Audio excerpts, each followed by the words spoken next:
This is the Be One Change One podcast, where our mission is to help listeners define values, practice integrity, and inspire change.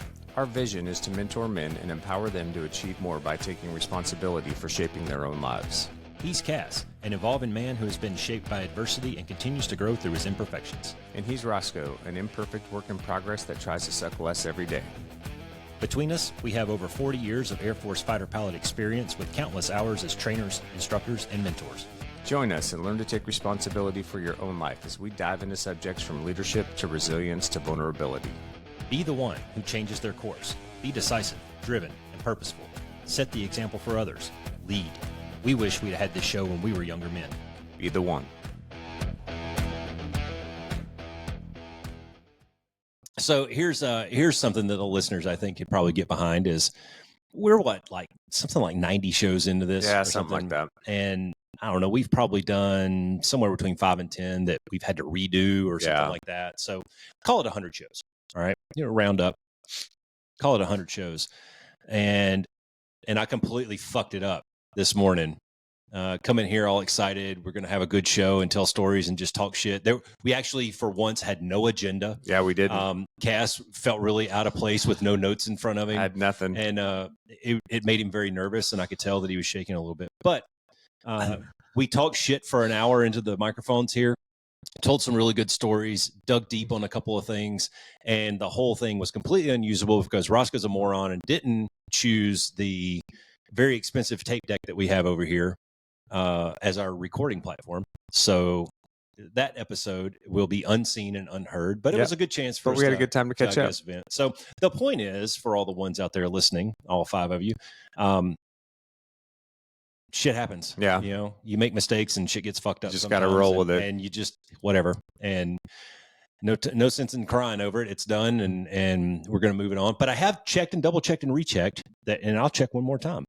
This one is correct. So yes, we are recording onto the Roadcaster, and life should be good. So with that, I'll turn it over to Cass since I did most of the talking. We'll let Cass pick a topic, and we'll go down that rabbit hole. Well, we first of all, welcome back. We missed a week, but Roscoe's been out of hand because he was in Europe for a month, basically. Persona non grata. Going all over.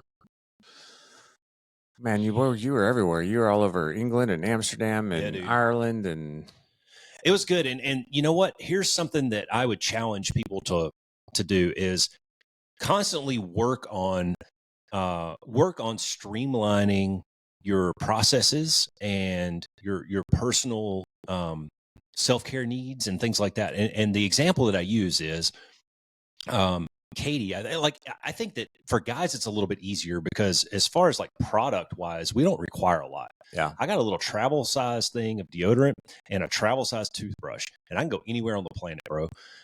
Pack me a couple of pairs of fresh socks. I'm good. All right. Women, I think, have a few more needs. Some of that's maybe self-induced, but a few more needs than men do. But Katie managed to get all of her shit and this has been an iteration over maybe like a year. We've been practicing this. Mm-hmm. She got all of her crap down to where we put everything for both of us into 2 small backpacks. And when you can do that and just get in and out of places. Yeah, it's so much easier. Planes, trains, and automobiles. Yep. And you're not dragging around a shitload of luggage. Yeah. Dude, you find out real quick that you really don't need much stuff. I know. Right? Yeah. When I flew over there, they gave me this little wooden toothbrush. And I carried it around all of Europe with me. Yeah. Like, whatever, man. It just give me a little thing of toothpaste and a little thing of deodorant. I use the hotel soap. I mean, it's super easy. So that was a really good thing is you kind of get, I think over time, we accept things. Yeah. Well, the more you travel too, I think the easier it becomes because you can get into a routine around it. Sure. Alicia's a little bit of a minimalist, which is nice. When we travel, even on trips that are longer, like your guys's, it's carry on. Yeah. I can't remember the last time I packed a big suitcase for anything. I could probably do that. I don't know that she's to that point yet, but if I could pack me a week's worth of clothes, I could go anywhere on the planet for any length of time. Yeah. So find me a creek and I'll do laundry in it. Yeah, I've done laundry in a hotel sink with a little bit of body wash my socks. I'm good. Yeah. But let's not apply that just to travel. Let's apply that to any other process that you have in your life. And if you're constantly looking for opportunities to refine your morning routine, I bet you can find a way to shave a few minutes off of that and get yourself a couple extra minutes of sleep. Yeah. That might do you some good. Or, in any process that you have in life, if you're always looking for these ways to streamline it and make it just a little bit better, then good things happen, man. It opens up a little more bandwidth for you. Maybe you can put another penguin on that iceberg. Yeah, for sure. Cool.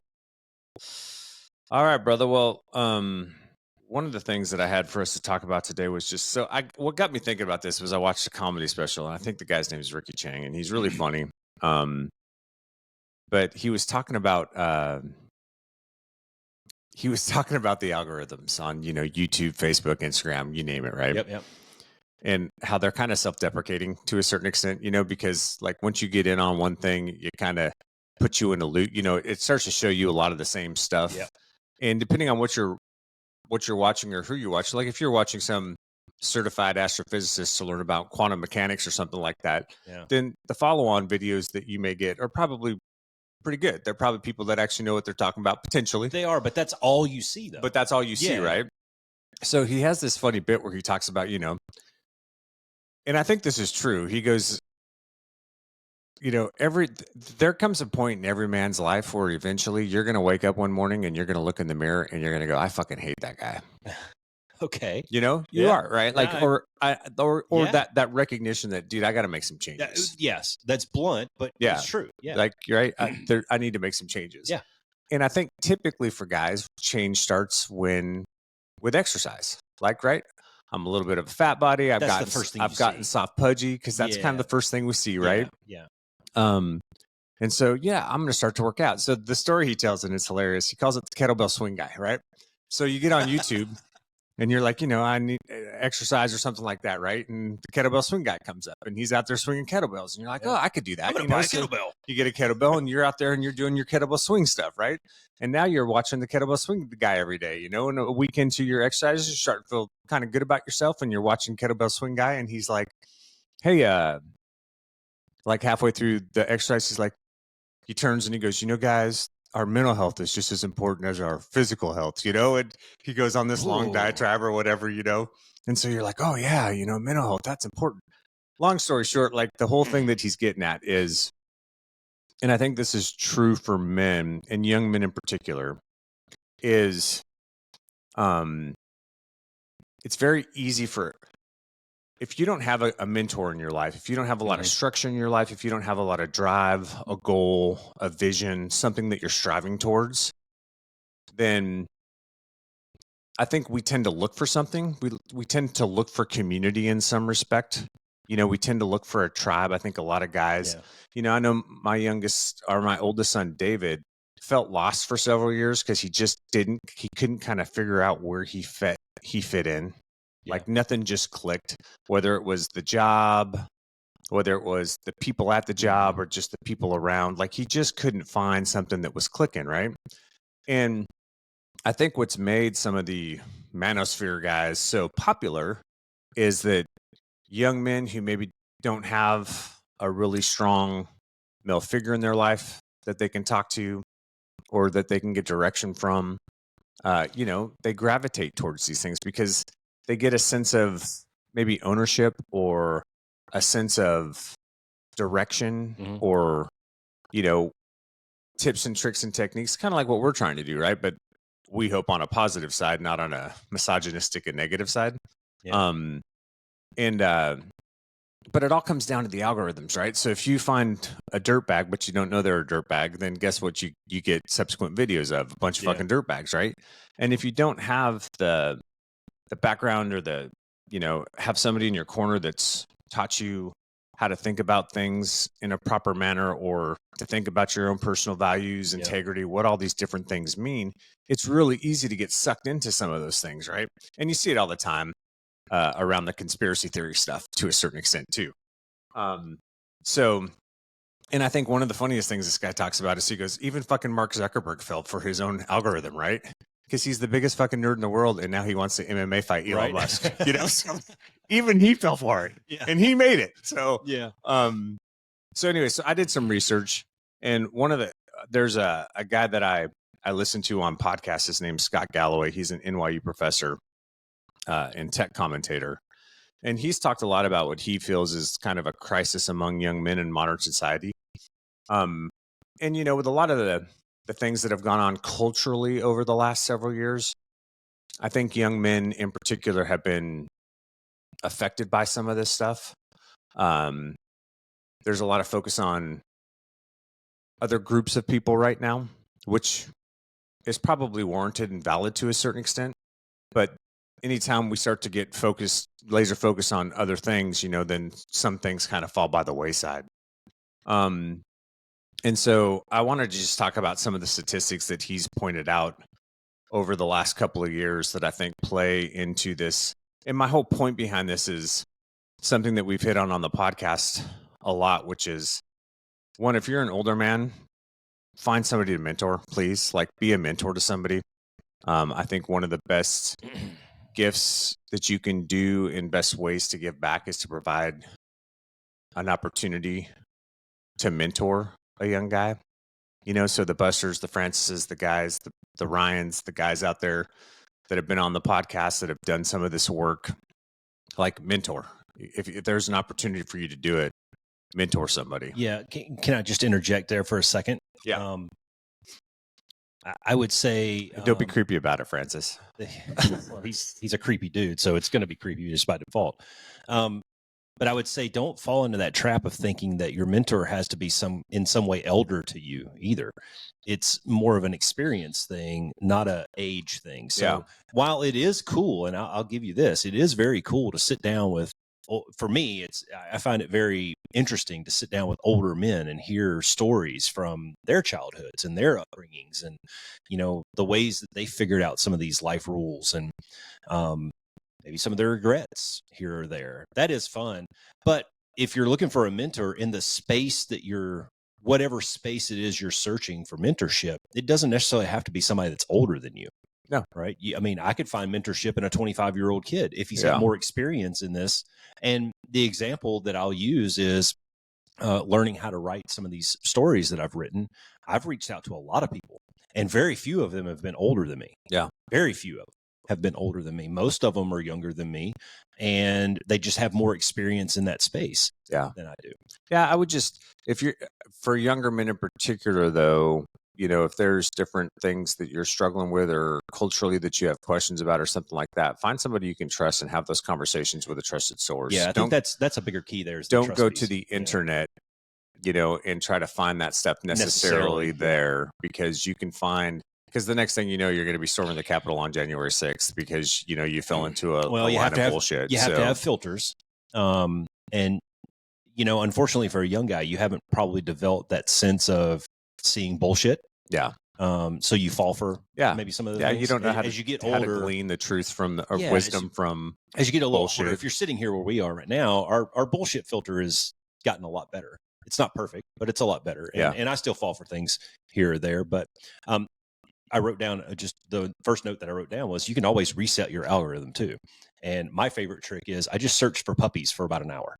Just go to your search bar and search different things of puppies doing funny shit, cats doing funny shit, puppy videos, puppy litters, right? And before you know it, your algorithm is completely reset with nothing but puppies. Yeah. And then you can go back and search or click on your news article or whatever. Because like the example recently was, I was out of the country for a long time and I went dark and I didn't really keep up with a lot of the current events happening in America, which, we can definitely make arguments for and against. But I got back Monday and I went to YouTube and clicked on a couple of news things, just news clips or whatever. And then all of a sudden my algorithm is full of this shit. Yeah. And I'm like, whoa. There's a lot of it right now. I didn't know that. Yeah. So I went and searched out a couple other things and kind of reset that. So don't fall into that trap of like, well, this is what they're showing me, I got to watch it. No, dude, you have control. Yeah, you do.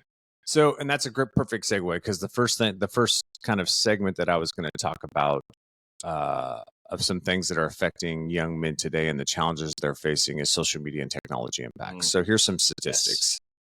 Yes. Young men spend an average of 5 to 6 hours per day on screens outside of work, school, with heavy users reaching 8 hours plus daily. 8 hours a day. Okay. Now, I want you just to even 5 to 6, man. I mean, so, and I get gaming, right? We've talked about this in the past. If that's a way to decompress, but you probably need to, like, what are you doing with that time? There's so much more that you could be doing with that time to change your current situation, to change your outlook on life, to find yourself in a healthier space potentially through exercise, and so many other things that are going to be better for your mind, your body, your soul to a certain extent. So, well, there's different levels to that too. Well, yeah, go ahead. Hold on. Sorry. Let me get through this real quick, and then I'm going to ask you a question. Yep, So, go for it. Well, and the other thing, but here's the other thing too. And I know that there's Discord and there's a bunch, and a lot of these gaming things there is some aspect of social interaction to it. But dude, if you're spending all of your time outside of work or school, isolated in a room by yourself, staring at a computer screen, there's so many things that you're missing and skills that you're missing the opportunity to build on.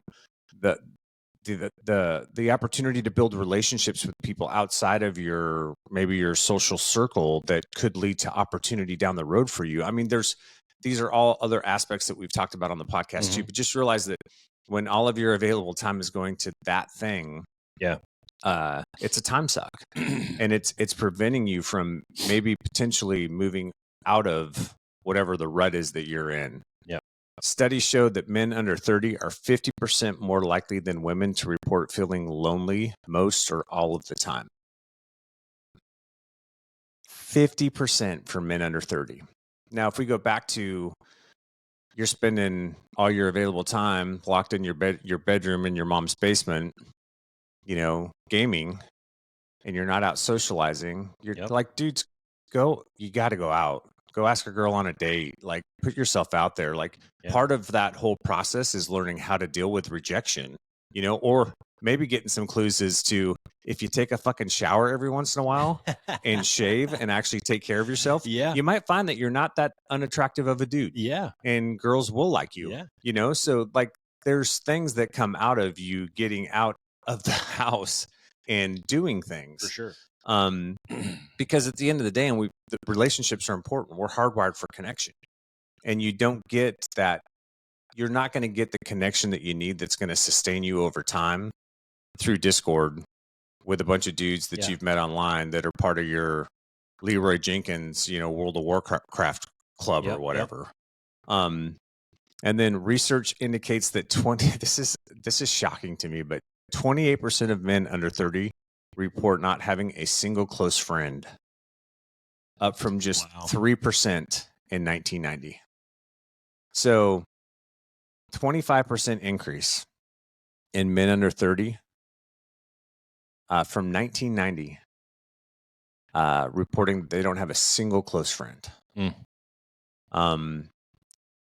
So you went dark for a month.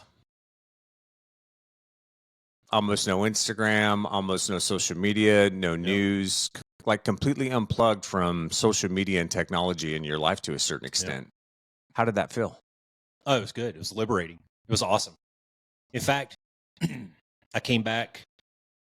It took me a couple of days to get her on the phone, but I called my mom and was starting to tell her about my trip and everything. And she starts going into American politics. And I let her go for a couple of minutes. And I said, hey, Mom, you know what I did? You know something I didn't do for the month that I was gone? I didn't keep up with any of that shit. And it was awesome. It was like cleansing your palate, man. I think it's a little easier for me, though, because I don't rely on that for a source of entertainment. Well, we didn't grow up with it. Yeah. And I think our generation is unique in that we straddle the fence between analog and digital. Yeah, we do. And we can remember dial telephones and push button telephones being connected to the wall and things like that before the cordless, wireless, cellular boom. We can remember those kinds of things. So our generation is unique. So for me to go out to the woods for a week and just look at trees, disconnect from all of it, that's not that big of a deal, I think, maybe for us. Whereas, our kids, for example, they don't know anything except that. Yeah. They don't know what life was before MySpace and Facebook and Instagram and YouTube and those kinds of things. So the dependency that they have, the perceived dependency that they have on those things may be greater. And it's easy for us to sit here and talk shit because we don't depend on those things. Yeah. And one of the notes that I wrote down is, that screen time stat that you threw out, somewhere between 6 and 9 hours. I think there's different levels in there, depending on what you're doing, what you're trying to accomplish. And I'll give you an example. I spent a ton of time on either websites and or YouTube researching things. Sure. Researching stuff for projects that I was working on. So yes, I had, and I don't think I'm talking about it in the vein of research. Hold though, up. right? While we were sitting here, I got a buzz on my thing here that says, "Hey, Roscoe, there's your weekly report." And I can click on that on my phone or on my watch. I can click on that and it says, here's your breakdown of screen time, which apps you were using and for how long over the last week. And I actually looked at those things while I was in this period because you can feel it, man. Like I can feel when I'm just sitting here being a fucking potato watching YouTube, right? I was doing it for a reason and I was very focused in what I was searching for. It wasn't all entertainment. It was, I need to watch this 2-hour video because I'm looking for that one fucking line. I'm looking for that one data point or whatever. So I think if you can figure out a balance there, then that might help. Now, we've both got kids in college and there's no doubt that they're spending a tremendous amount of time on their screens looking for information. Sure. Right. I'm not going to throw that. I wouldn't count that against them necessarily. No, that's not what I'm talking about. 5 hours a week. They might spend 5 hours a week researching for a project. Yeah. That's very different than using, Absolutely. looking at fucking Instagram for 5 hours. And that's not what I'm getting at. And I also want to point out that I'm going to focus, that this conversation is going to focus on young men, but there's a ton of research out there that shows too, that young women have some of these same habits built. Mm-hmm. And it has similar effects.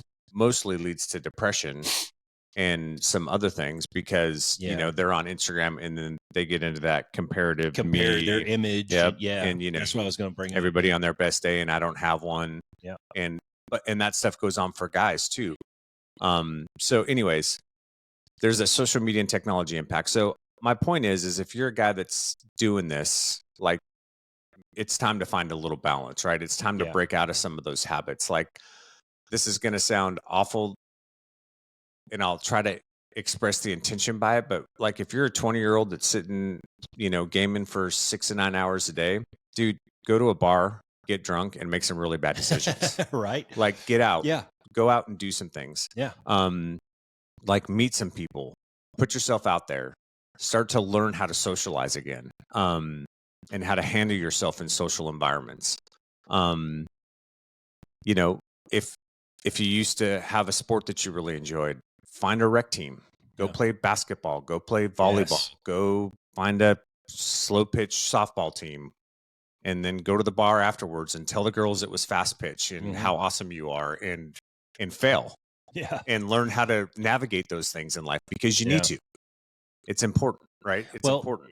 I think there's so many good things that you just brought up, maybe inadvertently, but when you engage in those types of activities, you find that you're like, if you had a once a week basketball game that you went to, you find it's not necessarily the exercise that you look forward to. No, it's the relationships you build, the social atmosphere that you're looking forward to. Yeah, it's the talking shit and like, oh, dude, you sucked or you missed that layup. It's that ribbing. It's that camaraderie that you're building just slowly over time, and it's not necessarily, yes, you're getting physical benefits out of it, but a 1 hour basketball game once a week is not going to get you washboard abs. No, it's not. All right. But you're developing all these other skills. You're learning how to interact with other people. You're learning how to be socially acceptable in whatever environment that you're in. Yeah, or you're learning from other people. Maybe there's a guy out there that you see who's really fit, and you're like, man, I'd like to be like that. So you start asking questions, and you're like, oh, and then you start going to the gym with him, and then now you do start to look better, and you do start to get your six more. Doesn't even have to be a physical thing. It could be, hey, that guy's really funny. Yeah, let me start hanging out with him more, and maybe I can be funny. Or that guy's really successful. Yeah. Or this guy's doing really well in this business, and that's interesting to me. Let me ask some questions. He's got a hot girlfriend. Maybe she's got friends. Yeah, there's so many things. Yeah, so many things. And I agree with, I wouldn't necessarily throw it in the make bad decisions category, but I was going to say you could go to a bar and get drunk and make really bad decisions. You could get up on a Sunday morning and go to a coffee shop and just sit and watch people for a little bit. I mean, Get out there and enjoy life. And I want to tell this quick story. When we were in Dublin, we did this tour around town, and it was kind of crappy because it was pouring ass down rain, and we're in an open air fucking truck.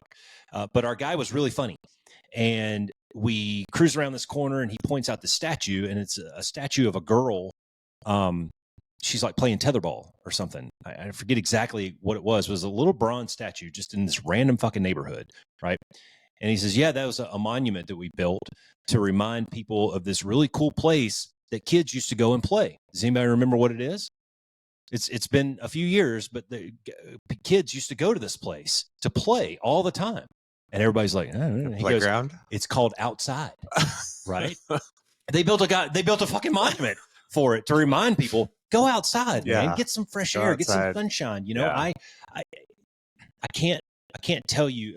So one of the podcasts I like to listen to is Andrew Huberman, and he's got a lot of criticism on him, but he says some good things, and there's some good nuggets in there. And one of them was the science behind getting UV light in your eyes first thing in the morning and getting sun on your face. And I can personally tell you from being in England for 3 weeks and not seeing the sun, that I kept telling people, I said, dude, I cannot wait to get home back to Phoenix because I'm going to lay out naked on my back porch and just soak up vitamin D, man. Yeah. And I did. And it was awesome. You know, so yeah, get outside, get some fresh air, get some sunshine, go out in nature. Yeah. The next thing that I'm going to talk about is the education gap. We spoke about this. This was a long time ago. We did an episode similar to this, talking about some of the challenges that young men are facing. But for the education gap, here's some statistics. Women now account for approximately 60% of college students in the United States. Men are 30% less likely than women to graduate college if they enroll. Does it give any of the why behind this? And since 2000, men have earned 13 million fewer bachelor degrees than women. And we talked about statistics too, like women are like 60% higher first-time home buyers now than men are. I think some of it is the isolation piece. And I think some of it too is just the lack of maybe drive or direction. So this is just a speculation that a lot of men have. Yeah. But there's been a big swap, and it's not a bad deal. And we've talked about the value of trade schools and learning a trade. Like college isn't for everybody. It's not supposed to be for everybody. That's been a whole bill of goods. It's been sold to the American public for a long time. But yeah, there's all kinds of things you can do, but there's a growing education gap between men and women. That's interesting. There's a good discussion out there. If you can fucking open up your aperture a little bit and just have the discussion about the difference between men and women, right? And how we are cut from a different cloth. Like, and I'll give you an example. You don't see a lot of male nurses. They're out there, but you don't see a lot of them.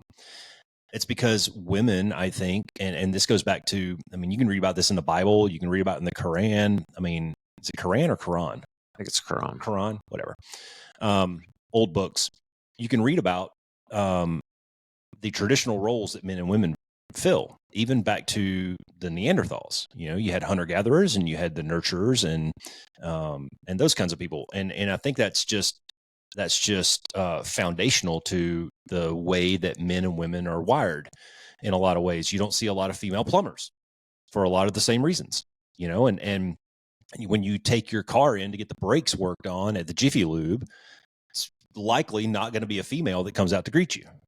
They're out there, but just the very similar discussion to the male nurse thing, right?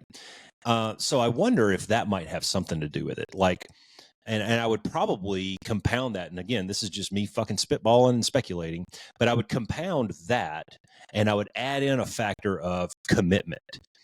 College is a commitment. College is difficult. College is a long grind. And if you see an off-ramp to something else, I wonder if men are maybe more apt to take that.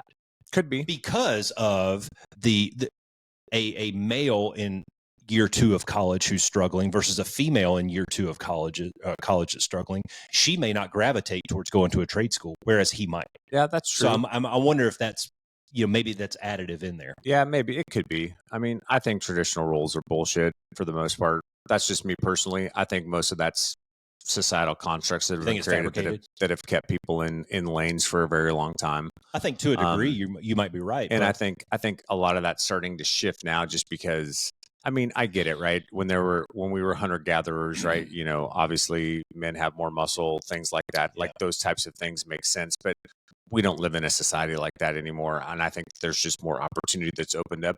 If there wasn't, then you wouldn't see this flip in the education gap. Because if it was the 1940s, women still wouldn't be going to college. They'd be secretaries and at-home moms. And so why don't you see more wouldn't see the male? flip. Why don't you see more female plumbers then?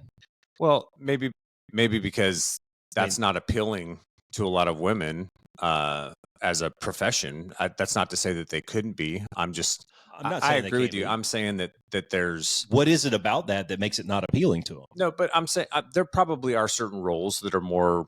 I think, you know, when we talk about the nursing profession, that sense of caring for someone else, you know, and taking care, empathy, probably comes to women a lot more easily than it does to men, because I definitely see that in my house. They're taught at a younger age to be, I think, more relational than we are. Dolls, Joes. Yeah, but I think some of that stuff's shifting with society over time as well, and we may see differences and changes in that. I don't disagree with you that it is shifting, but I don't think that we're to a point where we're starting to see it in droves. No, and I agree with you too. There may be off ramps that guys take because it's easier, or maybe it's just more available. Yeah, faster path, right? Yeah. They may be a little more short sighted in their goal planning or whatever it is that they're working towards that drive them down a different road.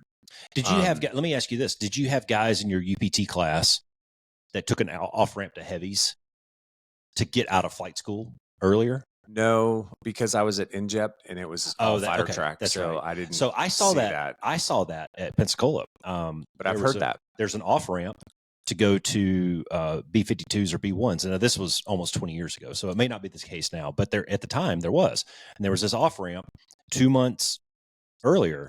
You could go and be in a B-1, but if you were willing to stick it out for 2 months, you had an opportunity to get Strike Eagles. It wasn't a guarantee. Yeah. But that opportunity was there. But you had that opportunity. There was that risk involved. You may go 2 months and still be, sorry, dude, you're going B-1s. And I wonder, and I was surprised at how many people took that.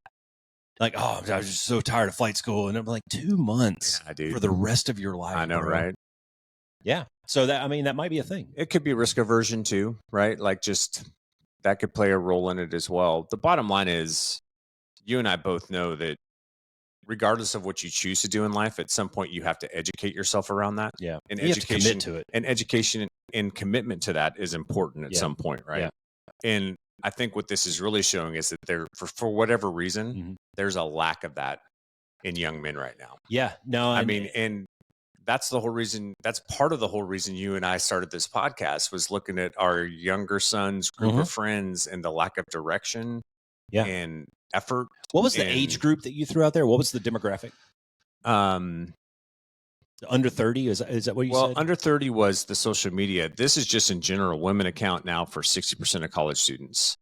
Okay, so you can probably assume 25 years or, you're probably younger. I'd say 26 and younger-ish. Yeah. Okay. Both of our oldest boys are outside of that demographic now. They are. So there is a maturity factor that has to go in. Yep. And so many of these things you just can't quantify them. Yeah. Right. You just kind of have to fucking Kentucky windage that shit. Yep. Right. But there is scientifically, you can point to the development of the male brain and the maturity and all that. And comes slower. We're both seeing that in our oldest boys. Mine's a policeman, and yours is now trying to get into special forces. It took them a long time to get there. But once they flip that switch, dude, they're fucking sailing, man. Yeah, they're killing it now. Yeah, both of them are crushing. Yep.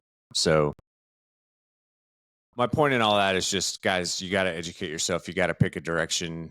The things we've talked about in the past too, like even if you're in that stage, there's trial and error involved, right? So go try something, and if it doesn't work, then that's something you can check off the list, right? But you've got to be moving in a direction. You can't just sit at home in mom's basement 6 to 9 hours a day doing, gaming, and then wonder why you don't have any friends, you're not moving forward in life, those types of things. It's sad because I think we both have good examples of people who are close to us that maybe fall into this. And it's really tough because you don't want to sound like a broken record saying the same things over and over and over again to some of these people. And you kind of have to just lead by example. At least that's been my experience, is trying to lead by example and show them versus tell them. Yeah. And that's a different story. But I would add to what you're saying, I would add in there, try new things. Yeah.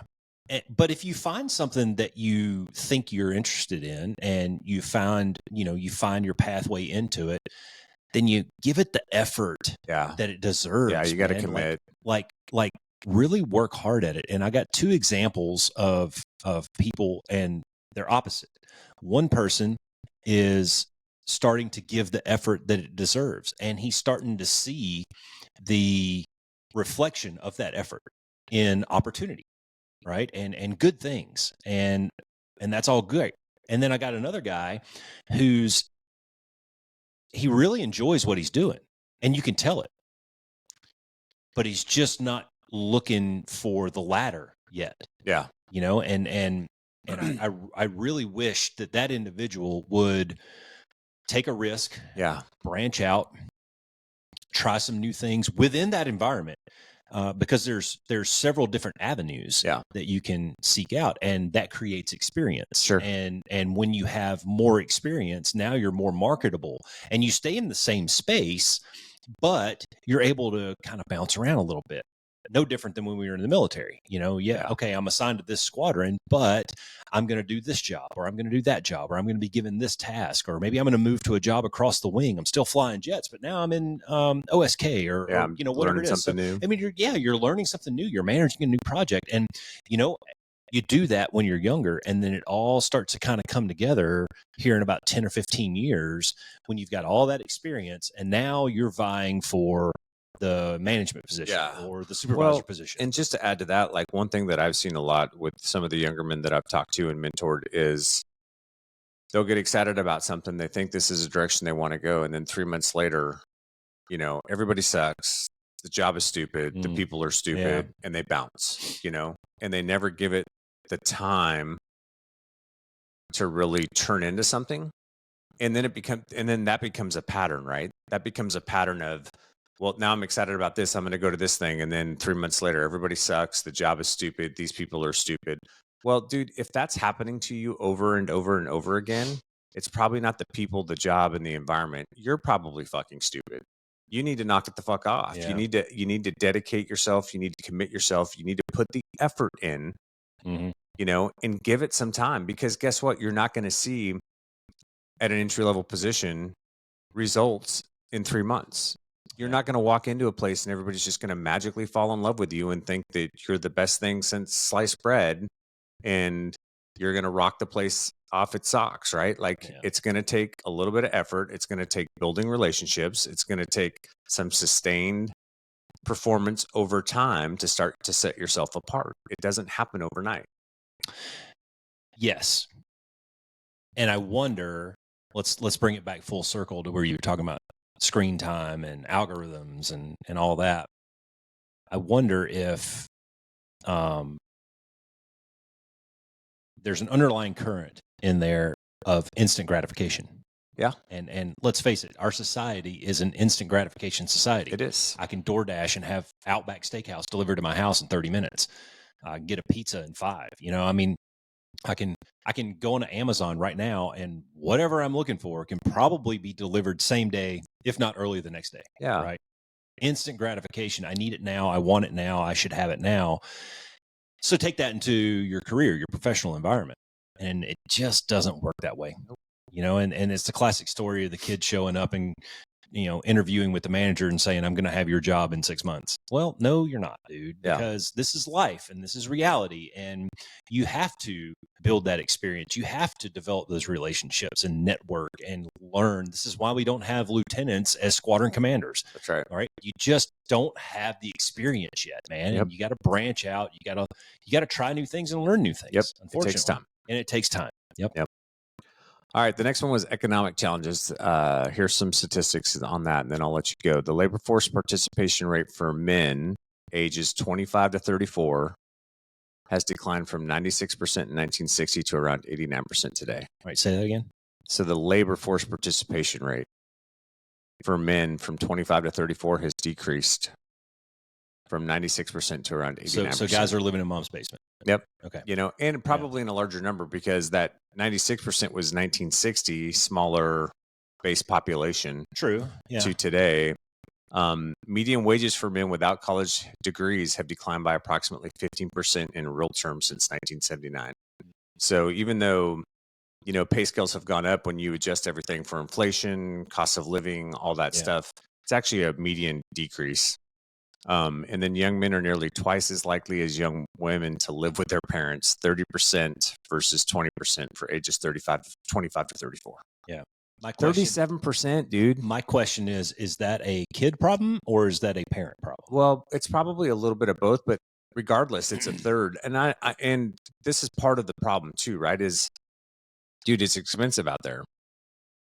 And if you're spending all your available time on social media or gaming in your prime years of education or figuring out a trade, then your prospects, as time continues to march on, become less and less.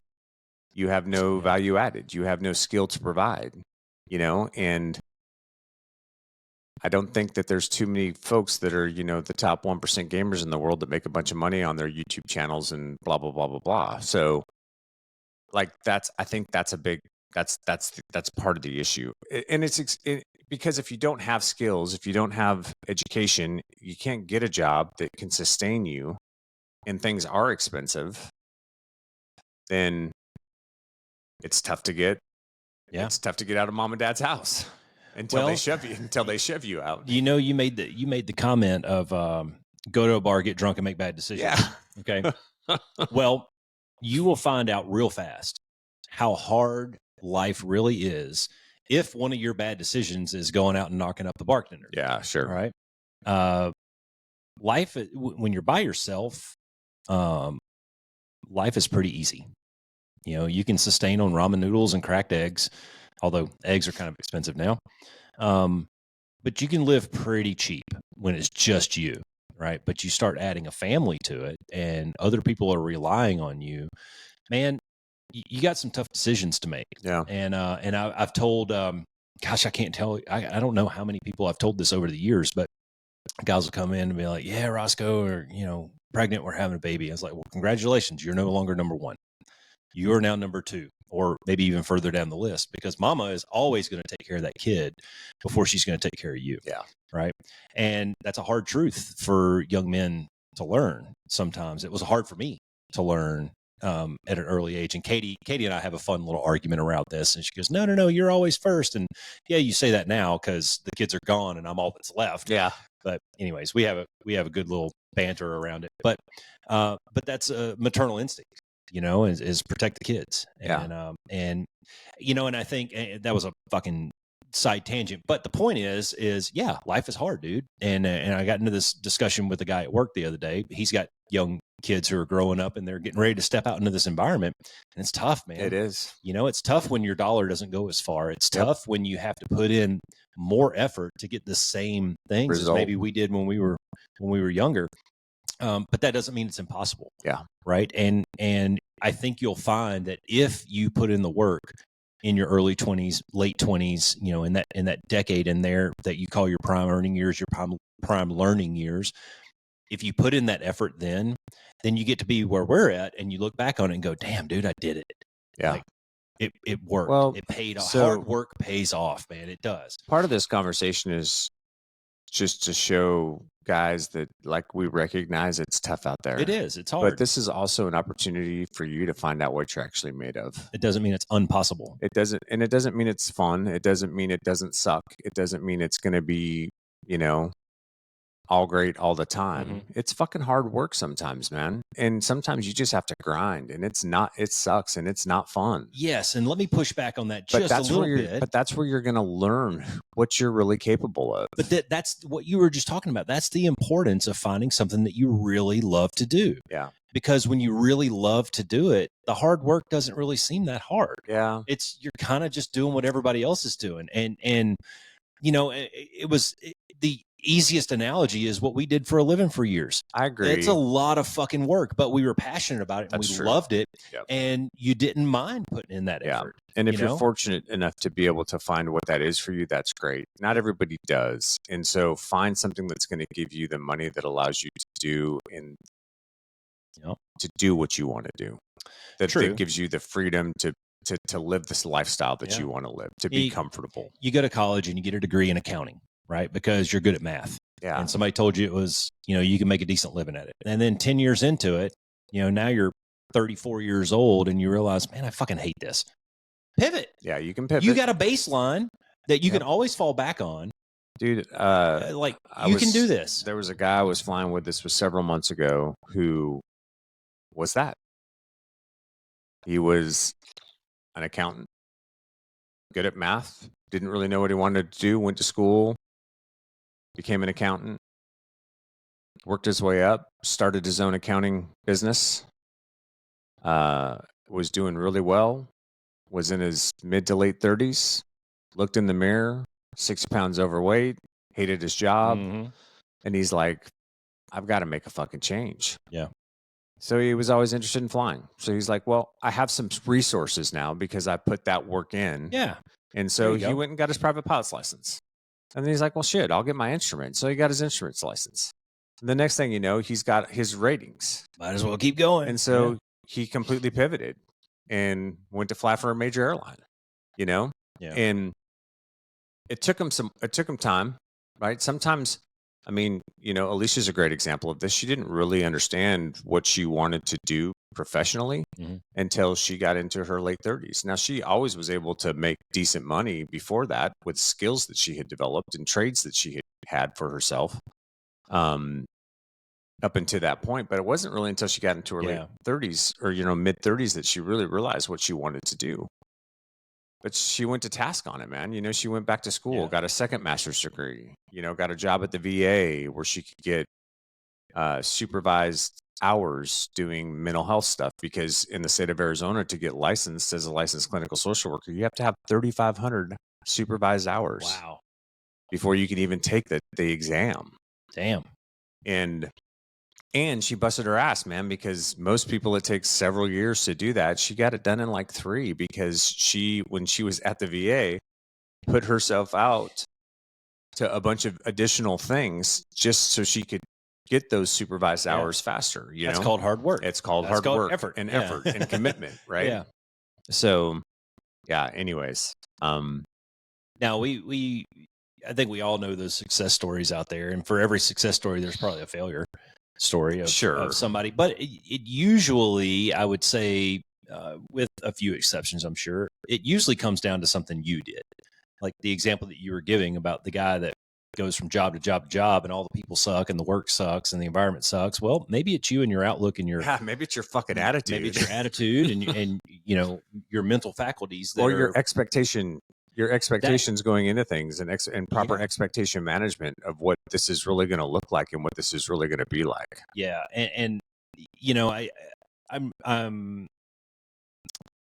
Caleb is having a really good epiphany right now because, he's in his second sophomore semester, and I'd say the first 2.5 semesters they did. So this is semester 4. So 2.5 semesters.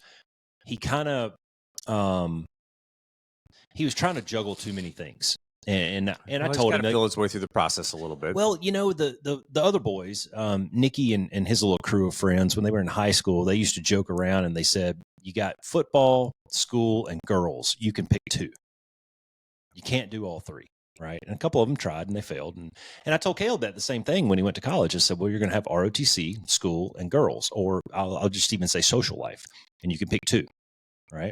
And he tried really hard for 2.5 semesters to juggle all 3. And we were just talking last week about this. And I said, well, what you found was I was right. And you can't give all 3 things 100% like you thought you could.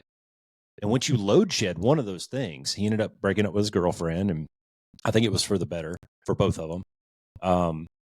But he kind of exhaled for a minute and took stock of what's going on around him, and he started taking that energy that he was devoting to his social life, and he started putting that into school and ROTC. And he called me the other day, and he goes, "Yeah, man, I got straight A's in school. I love my classes. I'm kicking ass in ROTC. Like, I'm one of the top cadets now." And he just scored a 99 on his AFOQT in the pilot and WIZO and ABM categories. Nice. Like, yeah. So, and my message back to him was like, see, what you did was you found the mental capacity. You had to create it, but you found that capacity, and you started applying that. Got to focus in. You started focusing and applying those things, or that energy, to the things that need the focus, right?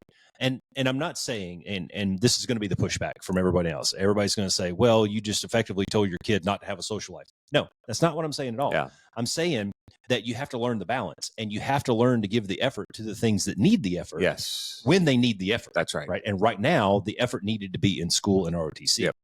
Doesn't mean that on a Friday night you can't go hang out with your bros. Yeah. Right. But if you got a term paper due on Monday, you got to make that decision, and you got to put the effort where it needs to be, when it needs to be there. Yeah. Because what's the end game goal right now, right? Is the end game goal to have a bunch of cool friends? Yeah, to have a bunch of cool friends and cool parties, or get to a cockpit. That's right. That's right. Because and this is why I told him the little tips and tricks, and he's starting to see it. Took him a couple of years, but he's starting to see it. And I said, hey, dude, I want you to take this picture of this jet that I gave you. I gave him a poster of a jet. Katie gave it to him. I said, tape it on the back of your door. Was it a Viper? No, fuck no. I said a jet, not a toy. I actually wrote a story in my book about my first ride in the Viper, and I wrote in there, I was convinced that the Viper was the worst airplane that the Air Force ever invested in. Turns out I ended up flying it for a career later on, but whatever. So you flew BFM against it. Sidebar. Okay, pick one thing and be good at it. Fine. But I said, put this poster on the back of your door, so it's the last thing you see every day before you walk out of your room. Do it one better, get another one, print one out off the internet, and put it on the back of your bathroom door, so that when you sit down on the toilet, that's all you see. And those reminders, it's a reminder. Those little mental reminders are the things that you go, it's like was it Notre Dame or Michigan? I can't remember which one, that they tap the sign going out of their locker room that says "Be a champion today." Yeah, I think it's Michigan. It's Michigan. Yeah, they tap the thing that says "Be a champion today." It's a small little reminder, man, and that's sometimes we need those things around us. I'm guilty of making signs and taping them up on the walls in my house to remind me of what my focus should be right now.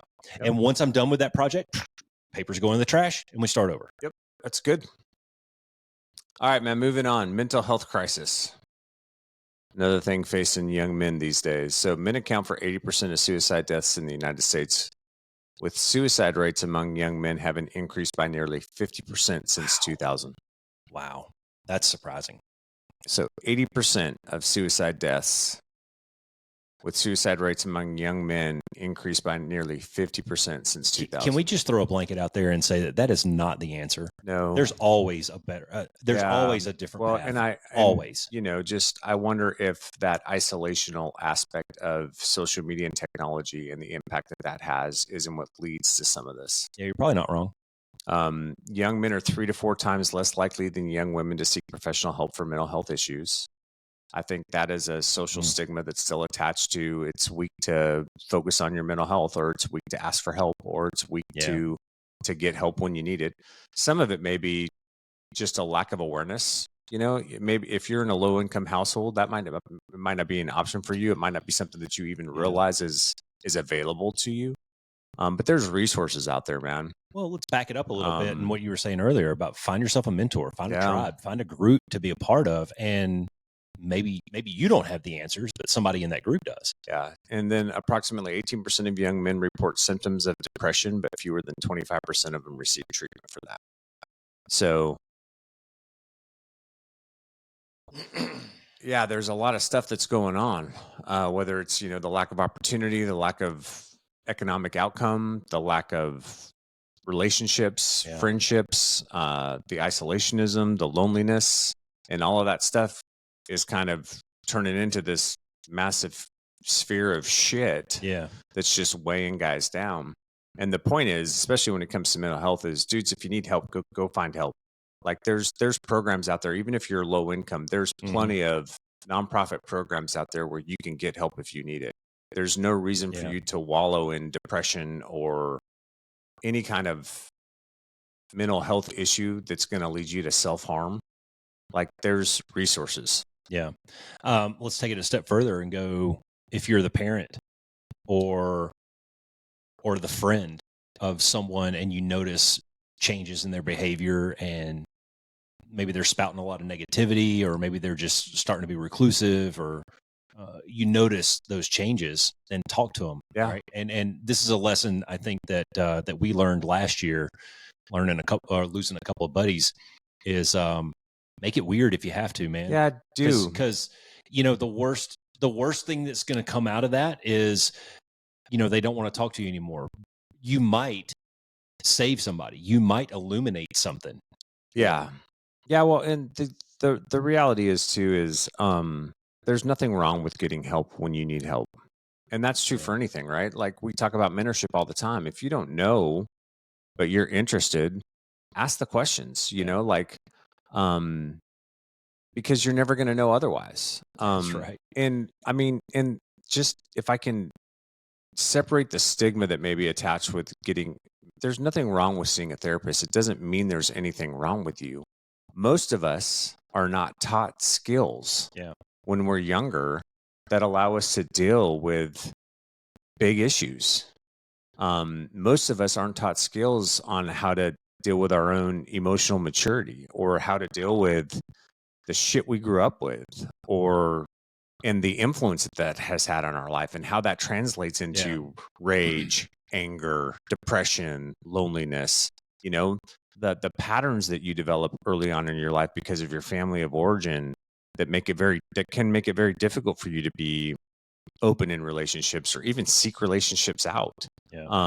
There's so many things, and dude, that's not a hit against you.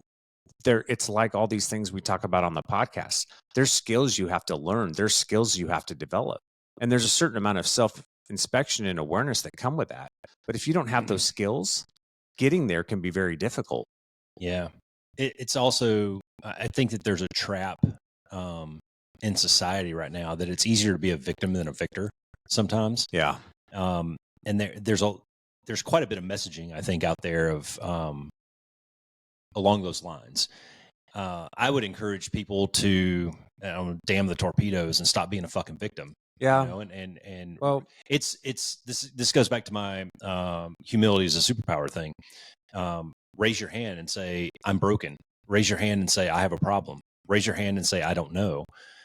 Because guess what, guys? You're a young man or woman. You're not expected to have all the answers.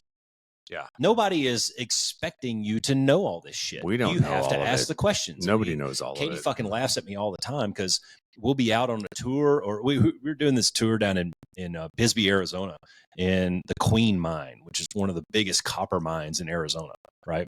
And we're way back up in this mine, like 1,000 feet into this mine, and the guy's he's talking and he's spouting stuff off and whatever, and there's, I don't know, 15, 20 of us in the group. And he goes, does anybody have any questions? And I raised my hand. He goes, yes, sir. What do you got? And I rattled off like 10 questions. Like, I'm genuinely curious. Like, how old are these beams in here? Are we in the original room? How did they blow this up? Where did the copper come from? Where did the copper go? And he's just like, okay, copy. You're reading from a script that you memorized, but I want to know this stuff. Yeah. Right. And Katie's kind of nudging me like this and going, shut up. And I'm like, no, I want to know these things. Right. And if you're a young man or a young woman, you're not expected to know all the answers. I don't think anyone expects you to know. Like, if you're hired day one to a job, you're not expected to be management material, right? But how do you get there? How do you find the answers? How do you either get it by sticking around long enough or ask the fucking question, man? Yeah. Because I guarantee you, if you have the question, somebody else has that question too. Yeah. Yeah. And, I think sometimes in our own story, we want to assign blame, and a lot of people just to piggyback on what you were saying from the victim mentality, a lot of people like to get rolled up in that. Well, it's their fault. This person did that to me. Yeah. And that's fine, dude. You can do that, but nothing changes for you until you just take responsibility for yourself. Nothing changes for you until you make the decision that you're going to take responsibility for your own actions, and you're going to find a way to move forward. You're going to find a way to deal with whatever it is that they did to you, the hurt and pain associated with it, you have got to find a way to move past that. Yep. And you may not have the skills to do that. And that's where a mental health specialist can really help. They can help you unpack all of that, develop skills to deal with it. And, you know, it's like we talk about resiliency. It's resiliency skills, man. That's mostly what they teach, honestly, is resiliency skills. Yep. And resiliency isn't just coming through the other side so you can make the same fucking mistake you just made 6 months ago. It's coming through having learned the skills to change the outcome down the road so that you're better off than you were before. Debrief the lessons learned, apply. Tyler flew out, and it's been 2-3 years ago now. He flew out here, and he and I just took an afternoon. We jumped in the Jeep, started off across the countryside, and no destination. Just going to go and bro it up for a little bit, talk man shit. And he had, since high school, he had a rough time. Similar to David, you know, just kind of searching, hunting, poking, probably looking for an easy answer. Found out there wasn't one. You know, there's no get rich quick scheme. There's no 6-minute abs. Like, doesn't exist. Yeah. You have to do the work. But he was resistant. He was a hard learner on it. And man, we weren't even out of my neighborhood yet. And he's complaining about something or somebody or some method or whatever. And I stopped the Jeep and I said, dude, here's the deal, man. And I'm going to tell you a quote. And it's copyright Roscoe 2025. I want a quarter every time somebody says it. I said, your life will not change until you change your life. Period. You can't rely on other people, and you can't blame other people. Yeah. You have to pick your goat and go for it, right? And now fast forward 2 or 3 years, and he's seeing it now. Yeah. David's seeing it now, Yep, right? that's right. You found it. This is your thing. And now you're putting forth the effort, right? Yep. And it's and you can look back. And you're committed with to task on it. Now you can look back on the last 10 years since you got out of high school, or 6 or 8 years for David. You can look back on all that time, and you can realize, man, now that I have it, I know what it is, and now I can see how fucked up it was. Yeah. Back there, right? Yeah. And how wrong I was, because it's nobody else's fault. Yeah. It was 100% your fault. And now they're starting to understand that. But it took them until they're 26, 28 years old to get there, right? So for the young people out there, the early 20-somethings, listen to us now and hear us later when we're telling you all this stuff. Hopefully you'll figure this stuff out at 22 versus 28, because 6 years is a long fucking time in your 20s. Yeah. Agree 100%. All right, so that's the mental health stuff. Let's move on to relationship patterns. This stuff is just interesting to me. I don't know where I'm going to go with any of it. I'm starting to have to piss, so it's funny. Okay, faster phone here. The percentage of men under 30 reporting no sexual activity in the past year tripled from 2008 to 2018, from 10% to 28%. Dating app data shows that the bottom 80% of men in terms of attractiveness rating compete for the bottom 22% of women. And marriage rates have declined by over 60% since 1970, with men being less likely to marry than women across all age groups. Wow. Some of that's alarming. Some of it's not. Yeah. I think it's easy to get a quick fix because of this. Yeah. Now, easier anyways. Yeah. I mean, back when we were kids, we had to use our imagination a little bit more by reading the back of a tampon box or a shampoo bottle or something. But nowadays, that part of it, the pornography and all the porn that's available, the proliferation of sexual content out there has just made it easier. You know, let's face it, man. It's easier to pull up Pornhub than it is to go out to a bar and get drunk and make bad decisions. Yeah, it's just easier, right? You can get in the closet, rub one out, and fucking go on about your day. Versus committing to a relationship, finding that person that you really share a connection with, and developing that and letting things lead where they're supposed to lead.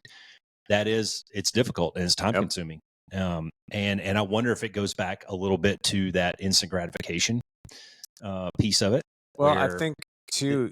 Yeah, probably. Go ahead. Keep going. Well, you know, and I was going to say where you're a little bit, you're hesitant, or you have some barriers up to the idea of putting in the effort. Yeah. You know, because it's hard to develop a relationship over time. It can be scary, right? Especially in your early rejection. 20s. That fear of rejection and the competition. Yeah. And then too, you know, when you do go out there and you get rejected, then you start to go, well, am I handsome enough? Am I, am I even attractive? Like Yeah, you get all these negative, but all that shit's in your control, I though, know, bro. right? You And can groom, you can get a haircut, you can push go to the through all that gym. stuff too, Yeah. right? It may just be an incompatible person or somebody who's a jerk. It could be a bunch of different things. I think the thing that hit me the most was that dating app data shows that the bottom 80% of men in terms of attractiveness rating compete for the bottom 22% of women. So, men in general, I think we're more, it's not, social status doesn't matter to us as much as attractiveness to a certain extent. And where I think for women in a lot of cases, it's, and I don't know if social status is the right word, but they're not, attractiveness is important, but they're also looking for somebody who is, established in a job, can take care of themselves, they're looking more for the total package. Yeah. And so careful. You're really close to contradicting what you said earlier. It's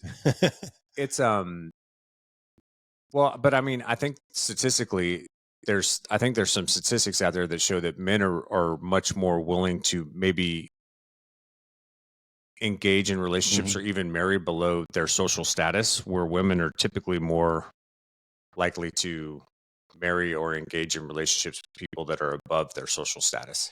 I would say, and I don't have any data to back this up, but Katie and I actually had this conversation not too long ago where I think generally speaking, men are, well, everyone, this is proven with the dating apps, right? Where you swipe or whatever. I've never actually been on one, Neither have I. So I'm told you swipe right or whatever. You base your swipe direction based on a physical appearance to the person.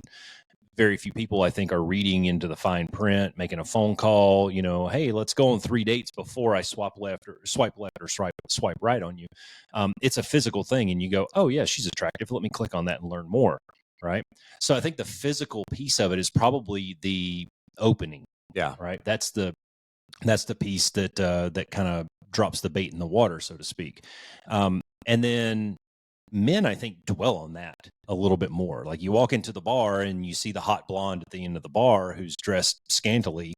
She's probably more attractive to you than the waitress who's, working her butt off and bringing you your food, for example. The initial impressions are based on the physical eye test, right? Well, then you start the conversation with both of them. You find out that girl's a bitch and she's very conceited and uppity and stuck up. And then the waitress, who's just a normal, average girl, she's very sweet. Yeah, she's very funny. And she wants to sit down and have a conversation with you and laugh at your dumbass jokes, And so I think the women piece of it would probably gravitate towards that a little bit more than the initial physical thing. Yeah. The bottom line is, guys, get out there, right? Like, put yourself out there and go learn things. Go learn about yourself. But everything that we talked about helps you get there, right? Go out and start your basketball games on Friday. Learn how to talk to other people. Get out of your fucking house. Get a little tan and some pigment in your skin. Makes you look better, right? Makes you feel better. Stop living in your parents' basement. Exactly, gaming man. all day long. Go for a jog around the block, man. Some direction. You would be shocked, I think. I think most young people would be shocked at how much confidence you build just by exercising. Yeah. Confidence. And that's just, and that translates to everything, man. Because when you feel good about yourself, you're more willing to put yourself out there. Yeah. Right. You're more willing to walk up to that chick at the end of the bar or walk into your boss's office and have a legitimate professional conversation with him because you look good, you feel good, you act good. And that all comes back to a little bit of self-care. Yeah. Yeah. The bottom line is, at the end of the day, you can do hard things. You're responsible for yourself. Nobody's coming to save you. That's right. And if you're living in mom and dad's basement, it'll last for a while, but that too will come to an end. Whole nother podcast on parenting. Yeah. And, but yeah, you can do hard things. You're responsible for your own actions. You're responsible for your own decisions. And at some point you got to get up, you got to get out, you got to set some goals. You got to start striving. You got to commit, you got to put the effort in, and you got to start moving forward towards something. It doesn't mean that that's the route you stay on. You can always pivot. You make adjustments. You adjust the goals. Like all those things we've talked about in the past. But dude, it's up to you. That's it. At the end of the day, it's all on you. And if you're waiting for somebody to come save you, or if you want to stay in that mentality of blaming everybody else for where you're at, nothing's going to change. Yeah. I would encourage young people, not just men. I would encourage young people to spend some time doing some reflection and forecasting, and ask yourself, where do you want to be in 10 years? Where do you want to be in 20 years? Do you want to be in 10 years, do you want to own your own house and be a dad and have a family? Do you still want to be where you're at? And if the answer is, I want to be a dad and have a family in 10 years, well, okay, let's work from the target backwards and let's find out how to get there from here. Yep. Because what you're doing is not going to get you there. Yep. Right. So if you don't like where you're at and you want to be somewhere else, fucking move your feet. Well said. 100%. What else? Be the change. All right. Be the one.